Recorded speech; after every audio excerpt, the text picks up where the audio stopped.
Good morning all of you. I hope all you are good at home. Now we are going to finish this chapter today. हम लोग इस chapter को finish करने जा रहे हैं.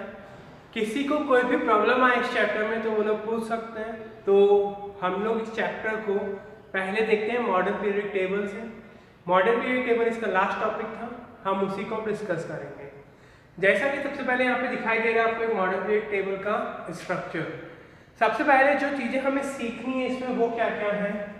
जो चीज़ें हमें सीखनी है कि एटॉमिक नंबर को कैसे फिल करते हैं. एटॉमिक नंबर को फिल करने के लिए सबसे पहले एक पीरियड को फिल करना है.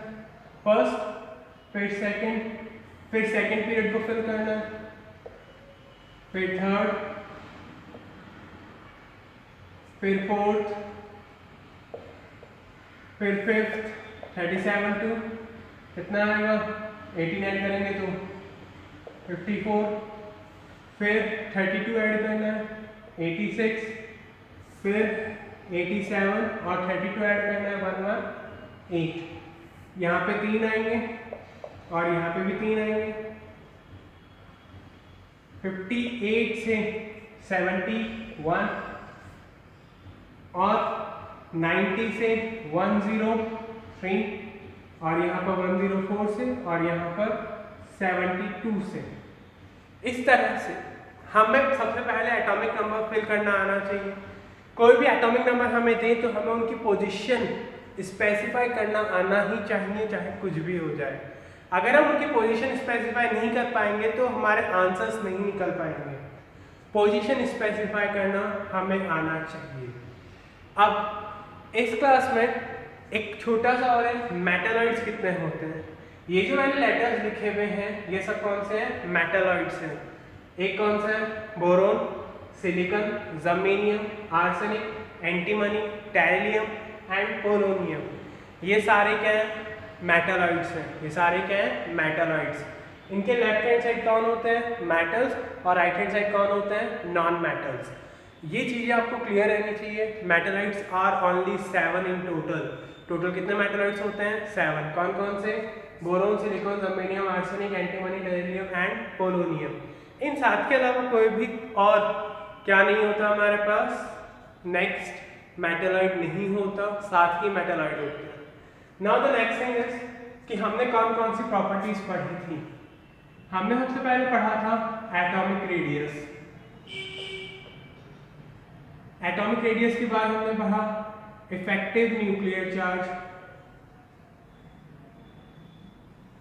Effective nuclear charge. फिर हमने पढ़ा आयनाइजेशन पोटेंशियल, और इसे क्या बोलते हैं, ionization enthalpy. Ionization enthalpy.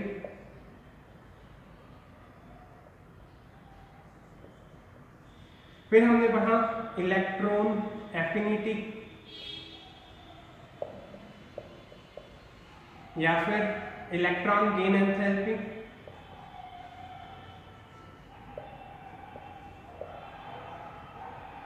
Electron gain enthalpy. फिर हमने पढ़ा इलेक्ट्रोनेगेटिविटी.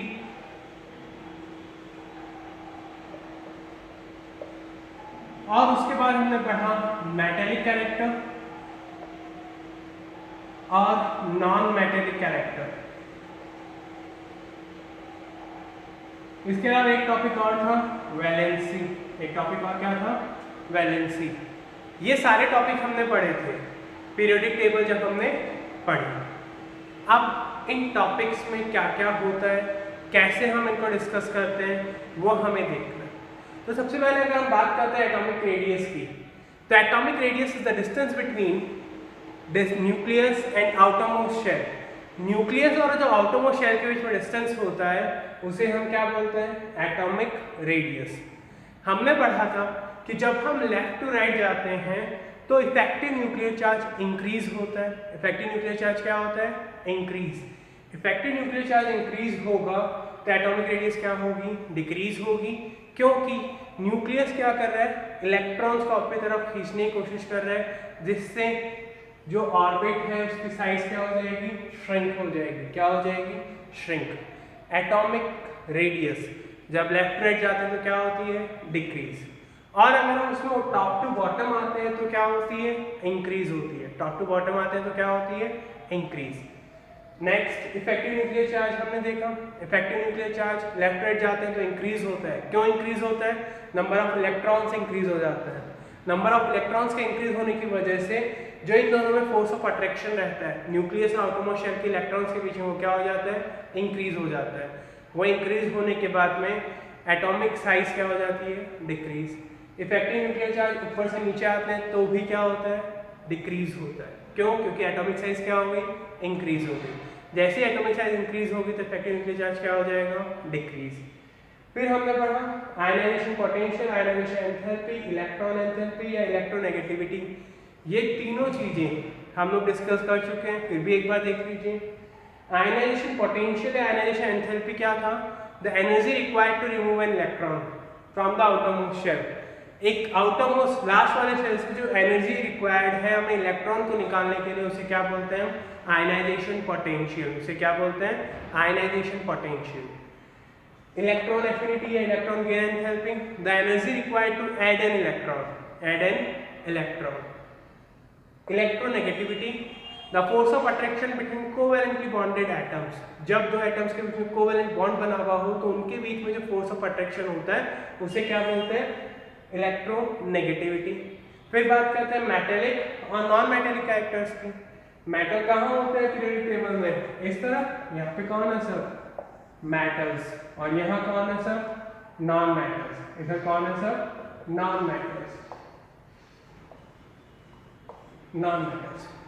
सबसे पहले हमें क्या ध्यान रखना है, पीरियोडिसिटी। पीरियोडिसिटी का क्या मतलब है, पीरियोडिसिटी वैसे तो सिंपल सा वर्ड है बट इसका क्या मतलब है वो देखते हैं। पीरियोडिसिटी का मतलब होता है कि अगर हम एक ग्रुप के अंदर मूव करें या पीरियड के अंदर मूव करें, if we move in a group और a period, if we move in a group और a period, then what will happen. तो जब हम एक ग्रुप और पीरियड के अंदर मूव करते हैं तो क्या होता है, कैसे प्रॉपर्टीज में चेंजेस आते हैं, वो सब क्या होती हैं, पीरियोडिसिटी। वो सब क्या होती हैं, पीरियोडिसिटी। तो हम इसी को डिस्कस करेंगे। मैंने यहाँ पे सारी प्रॉपर्टीज मेंशन की हैं। अब इन सबको हम समराइज कर रहे हैं। इन सबको क्या कर रहे हैं, समराइज। क्या मतलब है समराइज का, इन सबको हमें शॉर्ट में कैसे याद रखते हैं। तो कैसे याद रखेंगे, उसका क्या तरीका है कि जब हम लेफ्ट टू राइट जाते हैं, जब हम कहाँ जा रहे हैं, लेफ्ट टू राइट, तो ये जो सारी प्रॉपर्टीज हैं, ये जो सारी प्रॉपर्टीज हैं, ये क्या होगी, लेफ्ट टू राइट जाएंगे तो इंक्रीज होगी। क्या होगी, increase. When we move from left to right in a periodic table, all these properties increase. जब हम लेफ्ट राइट मूव करते हैं, यानी एक पीरियड के अंदर इधर से इधर आ रहे हैं, तो ये सारी प्रॉपर्टीज क्या होती हैं, इंक्रीज होती हैं। कौन कौन सी प्रॉपर्टीज है, effective nuclear charge, ionisation potential, electron affinity, electron negativity और नॉन मेटेलिक कैरेक्टर्स। ये सारी की सारी प्रॉपर्टीज जब हम लेफ्ट राइट मूव करते हैं तो क्या होती है, इंक्रीज होती है। क्या होती है, इंक्रीज। क्यों, क्योंकि हम उनके रीजंस डिस्कस कर चुके हैं। नेक्स्ट, फिर एटॉमिक रेडियस और मेटेलिक प्रॉपर्टीज। ये जो दोनों प्रॉपर्टीज हैं इनके साथ उल्टा होता है। जब हम इन प्रॉपर्टीज में चेक करते हैं तो लेफ्ट राइट जब जाते हैं तो ये क्या होती है, डिक्रीज होती है। क्या होती है, डिक्रीज। जैसे आपसे पूछा गया कि एक एटम का एटॉमिक नंबर 1 है और दूसरे एलिमेंट का एटॉमिक नंबर 2 है, तो इन दोनों में ज्यादा रेडियस किसकी होगी, ज्यादा रेडियस किसकी होगी, तो ज्यादा रेडियस किसकी होगी, 1 उधर है लेफ्ट में और 2 इधर है राइट में। तो 1 से जब 2 की तरफ आ रहे हैं तो हम लेफ्ट टू राइट मूव कर रहे हैं, और जब लेफ्ट राइट मूव करते हैं तो एटॉमिक रेडियस क्या होती है, डिक्रीज होती है। क्या होती है, डिक्रीज। तो हम डायरेक्टली क्या आंसर दे देंगे कि फर्स्ट की साइज क्या है, बड़ी है। फर्स्ट की साइज क्या है, बड़ी है, यानी ये इसकी साइज क्या है, लार्जर है। इसकी साइज क्या है, लार्जर। अब अगर यही क्वेश्चन आता कि ये क्वेश्चन, ऐसे क्वेश्चन दो तरह से पूछे जाते हैं, या तो एटॉमिक नंबर लिख देते हैं या एलिमेंट्स के नाम लिख देते हैं, जैसे हाइड्रोजन, लिथियम, सोडियम, सोडियम के बाद कैल्शियम। ये 4 एटम्स के नाम लिख दिए, hydrogen, helium, hydrogen, lithium, sodium, calcium. ये सारे एलिमेंट्स कहाँ कहाँ पर, यहाँ पे कौन है, hydrogen, lithium, sodium and calcium, ये यहाँ पर है। अब आपसे पूछा जाए कि इन चारों में से सबसे बड़ी साइज किसकी होगी, तो सबसे बड़ी साइज अब हमें एक ग्रुप के अंदर चेक करनी पड़ेगी। ग्रुप के अंदर कैसे, जब हम ऊपर से नीचे आ रहे हैं, ऊपर से कहाँ आ रहे हैं, नीचे। तो जब हम ऊपर से नीचे आते हैं तो हमने देखा एटॉमिक रेडियस क्या होती है, इंक्रीज होती है। क्यों इंक्रीज होती है, क्योंकि नंबर ऑफ शेल्स इंक्रीज हो जाते हैं। नंबर ऑफ शेल्स क्या हो जाते हैं, इंक्रीज, क्योंकि फर्स्ट पीरियड में 1 शेल था, दूसरे में 2 और तीसरे में 3 और चौथे में 4 शेल थे। नंबर ऑफ ऑर्बिट 4 हो गई कैल्शियम तक आते आते। तो सबसे बड़ी एटॉमिक साइज किसकी होगी, कैल्शियम की होगी। सबसे बड़ी एटॉमिक साइज किसकी होगी, कैल्शियम। कैल्शियम की जो रेडियस है वो क्या होगी, सबसे ज़्यादा। अब अगर इसी क्वेश्चन में इन पांचों प्रॉपर्टीज, इन प्रॉपर्टीज के बारे में पूछा जाता तो सबसे ज़्यादा किसकी होती, हाइड्रोजन की। सबसे ज़्यादा किसकी होती, हाइड्रोजन की, अगर नीचे वाली प्रॉपर्टीज के बारे में पूछा जाता तो। क्वेश्चन जनरली इसी तरह से पूछा जाता है। आपको कुछ एटॉमिक नंबर लिख दिए, जैसे 19, 20, 21, 22, 24, 25, 40, 41 और 42। आपके पास 4 एटॉमिक नंबर लिखे हुए, 24, 25, 41 और 42। अब आपसे पूछा गया कि इन चारों में सबसे बड़ी एटॉमिक साइज किसकी होगी। तो एटॉमिक साइज हमने पढ़ा, ऊपर से नीचे आते हैं तो एटॉमिक साइज क्या होती है, atomic radius of metallic characters, ये इंक्रीज होंगे। जब हम टॉप टू बॉटम मोशन करते हैं तो एटॉमिक रेडियस और मेटालिक कैरेक्टर्स इंक्रीज होते हैं। क्या होते हैं, इंक्रीज। अब हमसे क्या पूछा गया इस क्वेश्चन में, ये 4 एलिमेंट्स हैं 24, 25, 41 और 42। इन चारों एलिमेंट्स के अंदर सबसे बड़ी एटॉमिक साइज किसकी होगी। तो सबसे बड़ी एटॉमिक साइज किसकी होगी। अब अगर हम टॉप से बॉटम आते हैं, ऊपर से नीचे आ रहे हैं, तो ऊपर ये दोनों एलिमेंट्स ऊपर हैं और ये दोनों एलिमेंट्स उसके नीचे हैं। तो ये दोनों एलिमेंट्स में ये नीचे वाले पीरियड में आ रहे हैं, इनमें नंबर ऑफ शेल्स क्या है, ज़्यादा है। जब इनमें नंबर ऑफ शेल्स ज़्यादा हैं तो क्या होगा, नंबर ऑफ शेल्स के ज़्यादा होने की वजह से इनकी एटॉमिक रेडियस इन दोनों से क्या होगी, ज़्यादा। क्यों, क्योंकि ऊपर से नीचे आए तो इनकी एटॉमिक रेडियस क्या हो गई, ज़्यादा हो गई। बट इन दोनों में सबसे बड़ा कौन है। अब हमें लेफ्ट राइट जाना है तो लेफ्ट राइट एटॉमिक रेडियस क्या होती है, डिक्रीज होती है। तो इन दोनों में बड़ा कौन है, 41। कौन बड़ा है, 41। तो हमारा आंसर क्या होगा, 41 is having the largest size. 41 की साइज क्या है, लार्जेस्ट है, उससे बड़ा कोई नहीं है साइज के अंदर।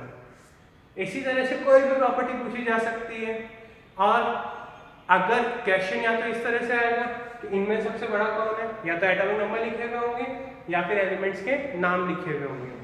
दूसरा क्वेश्चन जो आता है इस चैप्टर में या इस टॉपिक से, वो किस तरह आता है कि आपको 4 या 5 एलिमेंट्स दे दिए और पूछा गया कि उनको इंक्रीजिंग या डिक्रीजिंग ऑर्डर में अरेंज कीजिए। इंक्रीजिंग या डिक्रीजिंग ऑर्डर। इंक्रीजिंग का मतलब होता है छोटे से बड़ा और डिक्रीजिंग का मतलब आपको पता है बड़े से छोटा। तो इन एलिमेंट्स को उनकी प्रॉपर्टीज के अकॉर्डिंग भी हमें अरेंज करना पड़ सकता है। जैसे आपको यही क्वेश्चन दिया हुआ है 24, 25, 41, 42, ये 4 एलिमेंट्स हैं।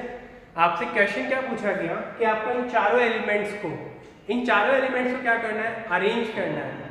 कैसे अरेंज करना है, increasing order of atomic size. उनके इंक्रीजिंग ऑर्डर में, इंक्रीजिंग का मतलब छोटे से बड़ा। तो कैसे इसको चेक करेंगे, पहले छोटे वालों की दोनों की पोजीशन देखते हैं। 24 यहाँ पे, 25 यहाँ पे। तो 24 और 25 में बड़ा कौन है, 24। क्यों, क्योंकि वो किधर आ रहा है, लेफ्ट हैंड साइड। 25 छोटा है, क्यों, क्योंकि वो किधर आ रहा है, राइट हैंड साइड। तो 24 और 25 में कौन छोटा हुआ, 25। तो सबसे छोटा हो गया 25। 25 से बड़ा कौन है, 24। अब इन दोनों एलिमेंट्स की बात हो गई। अब हमें पता है कि जब हम ऊपर से नीचे आते हैं तो नंबर ऑफ शेल्स इंक्रीज हो जाते हैं। तो हमारे पास ये 2 एलिमेंट्स है 41 और 42, तो 41 बड़ा होगा या 42 लेफ्ट टू राइट आ रहा है, तो लेफ्ट राइट में साइज क्या होती है, डिक्रीज, तो 42 क्या होगा, छोटा, और 41 क्या होगा, बड़ा, तो 24, 42 एंड 41। ये कौन सा ऑर्डर है, increasing order. This order is known as increasing order. आपको माइंड के अंदर इसको सेट रखना पड़ेगा कि कौन सा एलिमेंट कहाँ पर आता है, कौन से एलिमेंट की पोजीशन कहाँ पर होती है। जब तक एलिमेंट की पोजीशन स्टोर नहीं होगी ब्रेन में, इस तरह के क्वेश्चंस कर पाना बहुत ज़्यादा मुश्किल होता चला जाएगा। नाउ ऐसे ही अगर मेटलिक कैरेक्टर पूछे जाए तो मेटलिक कैरेक्टर में सबसे ज़्यादा मेटलिक कौन होगा, 87। क्यों, क्योंकि टॉप टू बॉटम आते हैं तो मेटलिक कैरेक्टर्स क्या होते हैं, इंक्रीज होते हैं। आपको किस तरह से इसको याद रखना है, उसकी टेक्निक क्या है कि एटॉमिक रेडियस और मेटलिक कैरेक्टर साथ साथ चलेंगे। एटॉमिक रेडियस और मेटलिक कैरेक्टर्स क्या चलेंगे, साथ साथ। यानी अगर एटॉमिक रेडियस डिक्रीज हो रही है तो मेटलिक कैरेक्टर्स भी क्या होंगे, डिक्रीज होंगे। और इसका अगर उल्टा निकालें, अगर एटॉमिक रेडियस इंक्रीज हो रही है तो मेटलिक कैरेक्टर्स भी क्या होंगे, इंक्रीज होंगे। ये दोनों हमेशा साथ साथ चलते हैं। हम बोल सकते हैं दोनों भाई भाई हैं, जैसा बड़ा भाई करेगा वैसा ही छोटा भाई करेगा। तो इसी कंडीशन के अंदर क्या हमें याद रखना है कि एटॉमिक रेडियस और मेटलिक प्रॉपर्टीज साथ साथ में चलती हैं। यानी जब एक डिक्रीज होगा तो दूसरा भी क्या होगा, डिक्रीज होगा। बाकी की जो प्रॉपर्टीज है वो कौन कौन सी हैं, effective nuclear charge, ionisation potential, electron gain enthalpy या इलेक्ट्रॉन एफिनिटी, नेक्स्ट है इलेक्ट्रॉन नेगेटिविटी, और एक लास्ट नॉन मेटलिक कैरेक्टर। ये जो कैरेक्टर्स हैं ये सब साथ में रहते हैं। साथ में रहने का क्या मतलब है कि जब इनमें से एक भी डिक्रीज होगा तो ये सब क्या होंगे, डिक्रीज होंगे। ये दो साथ में और बाकी के ये साथ में। Is that clear? बुक के अंदर इनके ऊपर एरोज लिखी हुई है, उन एरोज में कुछ करेक्शंस हैं। उन एरोज में क्या है, कुछ करेक्शंस हैं, इसलिए यहाँ पे इसको ध्यान से देख लीजिए वापस। सिंपल सा मतलब है एटॉमिक रेडियस और मेटलिक कैरेक्टर्स लेफ्ट राइट जाएंगे तो डिक्रीज होगी, टॉप टू बॉटम आएंगे तो इंक्रीज होगी। और ये सारी प्रॉपर्टीज लेफ्ट राइट जाएंगे तो इंक्रीज होगी और टॉप टू बॉटम आएंगे तो डिक्रीज होगी। आपको जनरली कंपैरिजन ये हो सकता है कि आपको एक ही पीरियड के अंदर कंपैरिजन करना पड़े या फिर एक ही ग्रुप के अंदर कंपैरिजन करना पड़े। बट हमने जो क्वेश्चन अभी किया उसमें क्या था, पीरियड भी था और ग्रुप भी था। यानी दो पीरियड आ गए और उनके दो ग्रुप भी आ गए। ये इन दोनों का मिक्सचर था। आपको क्या लिखना आना चाहिए, इंक्रीजिंग और डिक्रीजिंग ऑर्डर। इंक्रीजिंग और डिक्रीजिंग ऑर्डर आपको लिखना आना ही चाहिए। हम अभी और कुछ क्वेश्चंस करते हैं इनके बारे। यहाँ तक क्लियर है सबको? और एक और चीज जो हमने छोड़ दी अभी, वैलेंसी। वैलेंसी क्या थी, the capacity of joining compounds, atoms और एलिमेंट्स, जो इनकी कैपेसिटी होती है, बॉन्डिंग की जो कैपेसिटी होती है, या फिर जो आउटरमोस्ट शेल में नंबर ऑफ इलेक्ट्रॉन्स होते हैं। आउटरमोस्ट शेल में जो नंबर ऑफ इलेक्ट्रॉन्स रहते हैं उसे क्या बोलते हैं हम, वैलेंसी। और उसके अंदर जो इलेक्ट्रॉन्स रहते हैं उन्हें क्या बोलते हैं, वैलेंस इलेक्ट्रॉन्स। उन्हें क्या बोलते हैं, वैलेंस इलेक्ट्रॉन्स। तो आउटरमोस्ट शेल में जो इलेक्ट्रॉन्स रहते हैं वो कितने कितने रहते हैं, यहाँ पे 1 2 फिर 3 4 5 6 7 और 8। कितने इलेक्ट्रॉन्स रह सकते हैं, कितने भी। बट हमेशा इस चीज को ध्यान रखना, जब भी इस तरह के क्वेश्चंस आएंगे तो आपको जो ये नॉबल गैसेस वाला ग्रुप है उसको डिस्कस में नहीं आता। कभी भी नॉबल गैसेस को इन सभी प्रॉपर्टीज में कंपेयर नहीं करते, क्योंकि नॉबल गैसेस क्या होती हैं, वो गैसेस होती हैं जिनके आउटरमोस्ट शेल में 8 इलेक्ट्रॉन्स रहते हैं हमेशा। उनकी कैपेसिटी क्या रहती है, हमेशा फिल्ड रहती है। जैसे एक बच्चे की कैपेसिटी होती है तो उसको इंक्रीज किया जा सकता है उसको पढ़ा कर।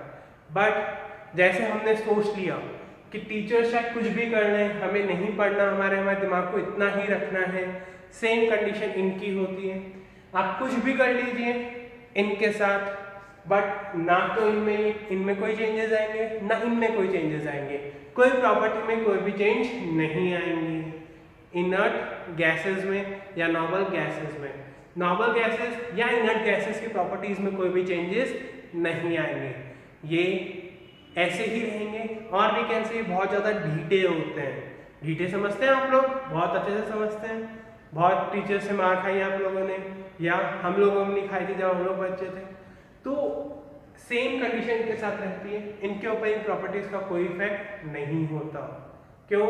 क्योंकि इनका आउटरमोस्ट शेल क्या रहता है, कंप्लीट रहता है। Is that clear all of you?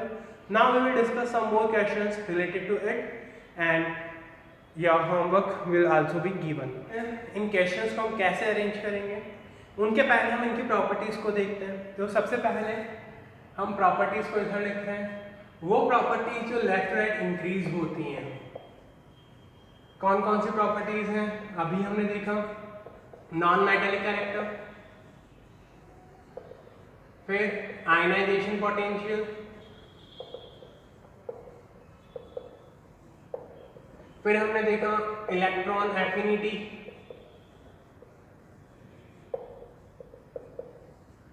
फिर इलेक्ट्रॉन एफिनिटी के बाद इलेक्ट्रोनेगेटिविटी,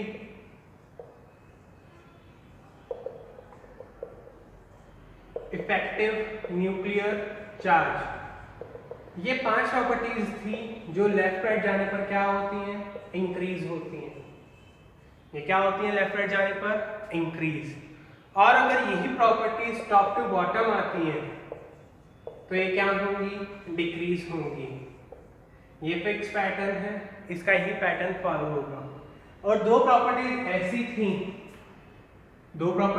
थी जो लेफ्ट राइट जाने पे इंक्रीज हो रही थी।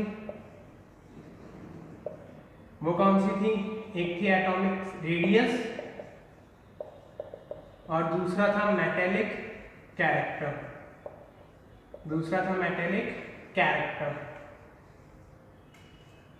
और यही प्रॉपर्टीज जब टॉप टू बॉटम आएंगे, एटॉमिक रेडियस ये सब क्या हो रही थी, डिक्रीज, और टॉप टू बॉटम आएंगे तो ये क्या होगी, इंक्रीज होगी। ये क्या होगी, इंक्रीज। नाउ ये सिस्टम हमें लगभग हमेशा याद रखना है, चाहे कोई भी क्वेश्चन कर रहे हो हम लोग इस चैप्टर का, कैसा भी क्वेश्चन हो। तो जैसे क्वेश्चन है हमारे पास हाइड्रोजन, सोडियम, Ca और F। अब इस क्वेश्चन में हमसे पूछा गया कि इनमें से सबसे ज्यादा इलेक्ट्रोनेगेटिव एलिमेंट कौन सा होगा। क्या पूछा गया है हमसे, इलेक्ट्रोनेगेटिव एलिमेंट, सबसे ज्यादा इलेक्ट्रोनेगेटिव एलिमेंट कौन सा होगा। तो मैंने पहले भी कहा था आपको 1 से लेकर 20 तक तो याद करना ही है। अगर उससे ज़्यादा भी याद कर सकते तो याद कर लीजिए 30 तक मैक्सिमम, बट 1 से 20 तक हमें जनरली याद रखने की ज़रूरत होती है। तो हाइड्रोजन, सोडियम, कैल्शियम और क्लोरीन। हाइड्रोजन का एटॉमिक नंबर होता है 1, सोडियम 11, कैल्शियम का 20 और फ्लोरीन का 9। फ्लोरीन का कितना होता है, 9। ये इन सब के क्या है, एटॉमिक नंबर है। अब इलेक्ट्रोनेगेटिव, सबसे ज्यादा इलेक्ट्रोनेगेटिव एलिमेंट कौन से होंगे, जो सबसे ज्यादा राइट में होंगे। सबसे ज्यादा राइट में इनमें से कौन सा एलिमेंट है, फ्लोरीन, क्योंकि ये कौन से ग्रुप में आता है, 17 में। ये ग्रुप 2, ये ग्रुप 1 और ये ग्रुप 1 में। तो सबसे ज्यादा इलेक्ट्रोनेगेटिव एलिमेंट कौन सा होगा, ग्रुप 17 वाला, क्योंकि लेफ्ट राइट जाते हैं तो इलेक्ट्रोनेगेटिविटी क्या होती है, इंक्रीज होती है। इलेक्ट्रोनेगेटिविटी क्या होती है, इंक्रीज। तो सबसे ज्यादा इलेक्ट्रोनेगेटिव कौन होगा, फ्लोरीन। अब अगर इसको पूछा जाए कि इलेक्ट्रोनेगेटिविटी का ऑर्डर लिखिए, इंक्रीजिंग ऑर्डर। इंक्रीजिंग का मतलब सबसे कम इलेक्ट्रोनेगेटिव से सबसे ज्यादा इलेक्ट्रोनेगेटिव की तरफ। तो सबसे कम इलेक्ट्रोनेगेटिव कौन सा होगा, टॉप टू बॉटम आते हैं तो ये इलेक्ट्रोनेगेटिविटी क्या होती है, डिक्रीज होती है। तो सबसे कम इलेक्ट्रोनेगेटिविटी किसकी होगी, कैल्शियम। कैल्शियम के बाद सोडियम के बाद हाइड्रोजन और at last fluorine.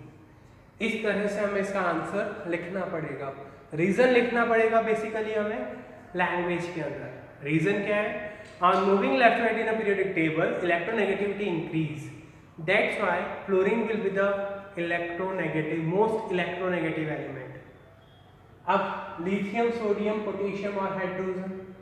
Lithium 3, sodium 11 potassium 19 और ये 1। अब इस क्वेश्चन में पूछा जाए कि सबसे ज़्यादा एटॉमिक रेडियस किसकी होगी। तो सबसे ज़्यादा एटॉमिक रेडियस देखने के लिए हमें ग्रुप ऑफ पीरियड को चेक करना पड़ेगा। बट इन सभी का ग्रुप क्या है? फर्स्ट। इन सभी का ग्रुप क्या है? फर्स्ट है। पीरियोडिक टेबल में चेक करने का प्रॉब्लम हो तो इनकी पोजीशन कौन से में है? ग्रुप फर्स्ट में। तो ग्रुप फर्स्ट में सबसे ऊपर हाइड्रोजन, उसके नीचे हीलियम, फिर सोडियम और फिर क्या? पोटेशियम। तो ऊपर से नीचे आते हैं तो एटॉमिक रेडियस क्या होती है? इंक्रीज होती है। क्यों इंक्रीज होती है? क्योंकि नंबर ऑफ शेल्स इंक्रीज होते हैं। अगर नंबर ऑफ शेल्स इंक्रीज होंगे तो सबसे बड़ा कौन होगा? पोटेशियम। ऑर्डर क्या होगा? Hydrogen, helium, sodium and potassium. अब अगर इसी क्वेश्चन में पूछा जाए सबसे ज्यादा मेटेलिक कौन होगा, तो सबसे ज्यादा मेटेलिक कौन होगा? पोटेशियम। अब इसी क्वेश्चन में पूछा जाए सबसे ज्यादा इलेक्ट्रोनेगेटिविटी किसकी होगी, तो किसकी होगी? हाइड्रोजन। क्यों? क्योंकि लेफ्ट में इलेक्ट्रोनेगेटिविटी क्या होती है? सबसे कम। तो जो भी पूछा जाए हम एक बार ऑर्डर लिखने के बाद आंसर डायरेक्टली दे सकते हैं। नेक्स्ट क्वेश्चन में हमारे पास है boron, carbon, nitrogen, oxygen. Boron atomic number 5 और कार्बन 6, नाइट्रोजन 7, ऑक्सीजन 8। तो ये चारों एक ही पीरियड में है। कौन से में? सेकेंड पीरियड में। तो सेकेंड पीरियड में है ये चारों, बट हमारा मोशन किधर से किधर है? Left to right. Left to right अगर मोशन हम करते हैं तो ये सब चीजें हमें ज्यादा से ज्यादा मिलेगी। जैसे आपसे पूछा जाए कि सबसे ज्यादा नॉन मेटेलिक एलिमेंट कौन सा है जो सबसे ज्यादा राइट में? कौन सा? ऑक्सीजन। इसी क्वेश्चन में पूछा जाए कि सबसे ज्यादा मेटेलिक कौन सा है, तो मेटेलिक किधर होते हैं? Left hand side. तो लेफ्ट हैंड साइड कौन है सबसे ज्यादा? बोरोन। Is that clear? इस तरह के क्वेश्चन इस चैप्टर में पूछे जाते हैं। जब भी क्वेश्चन आए कि write the periodicity of ionisation potential, जैसे आयनाइजेशन पोटेंशियल की पीरियोडिसिटी पूछी, तो हमारा आंसर क्या होगा? किस तरह हम उसका आंसर लिखेंगे? सबसे पहले हम आयनाइजेशन पोटेंशियल को एक्सप्लेन करेंगे। Ionisation potential is the energy required to remove an electron from the outermost shell of an atom। outermost orbit या शेल से जो इलेक्ट्रॉन निकालने के लिए जो एनर्जी चाहिए उसे क्या बोलते हैं? Ionization potential. फिर उसकी पीरियोडिसिटी लिखेंगे। कैसे? On moving left to right in a period ionization potential increase, और on moving top to bottom in a group ionization potential decrease. Is that clear? इस तरह से ये चैप्टर हम लोग फिनिश कर रहे हैं। किसी को कोई भी प्रॉब्लम हो तो आप लोग पूछ सकते हैं। सैटरडे को आपकी आज क्लास भी अनाउंस्ड है, अगर आप लोग स्कूल आना चाहते हैं तो आप लोग आके पूछ सकते हैं। जल्द ही यूनिट टेस्ट भी होंगे, so start your study. Unit test के अंदर जो चैप्टर हमारा आएगा वो है chapter number 11, work, power and energy. जब भी यूनिट टेस्ट होगा ये चैप्टर उससे पूछा जाएगा। Thank you all of you. Have a nice day. Stay safe and at home.